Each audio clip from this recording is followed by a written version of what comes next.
اس کو بھی پتا ہے, قوم کو بھی پتا ہے وہ کون ہے.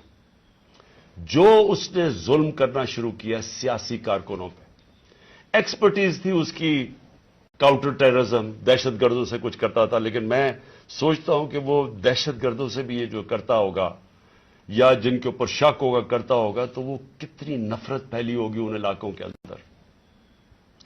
تو یہ جب سے وہ آیا, پہلے ہم نے شہباز گل کا, پہلے ہم مانے ہی نہ کہ شہباز گل سے یہ ہوا.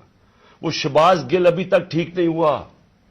جو انہوں نے اس کے اوپر تشدد کیا ہے, ایک یونیورسٹی پروفیسر پاکستان آتا ہے, چھوڑ کے ملک کے لیے ایک خواب دیکھ کے آتا ہے, اس کو جو انہوں نے ننگا کر کے جو اس کے اوپر تشدد کیا وہ ابھی تک ٹھیک نہیں ہے.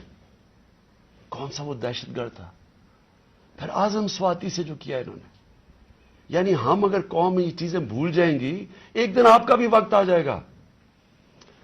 ایک سینیٹر 75 سال کا آدمی, اس کو صرف ایک ٹویٹ کرنے پہ اوپر کے باجوہ صاحب شکریہ NRO 2 کا, کون سے دنیا کے ملک کے اندر یہ جرم ہے کہ شکریہ باجوہ صاحب NRO 2 کا.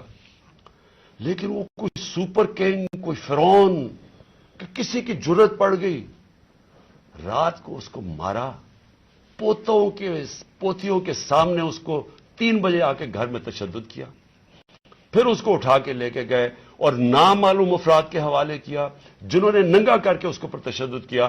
اور جب اس کو مار رہے تھے تو سنا رہے تھے اس کی چیخوں کی آوازیں, اور اس میں بتا رہے تھے اس کو کہ بتاؤ یہ عمران خان سے کیا جائے گا. یہ ان لوگوں سے پالا پڑا ہوا اس قوم کو.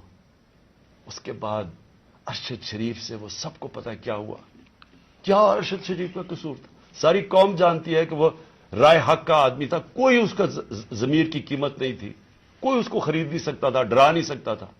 اس جیسے جرنلسٹ سے, صحافی سے انہوں نے کیا. اور پھر سوشل میڈیا کے بچوں سے, میں نے آپ کو بتایا ماں باپ کا مجھے آیا کہ ہمارا بیٹا ابھی تک ٹھیک نہیں ہوا. کوئی ٹویٹ کرنے پہ اس کو اٹھا کے لے گئے, 2 دن اس کو رکھ کے یہی ننگا کر کے مارا. وہ کہتے ابھی تک وہ ذہنی طور پہ ٹھیک نہیں ہوا. کتنے سوشل میڈیا کے بچوں نے مجھے یہ بتایا کہ انہوں نے ٹویٹس کے اوپر اٹھا کے لے گئے ان کو.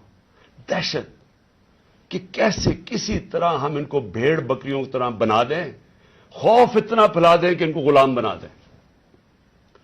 اور پھر صحافیوں کے اوپر ان کو ذلیل کرنا, ان کو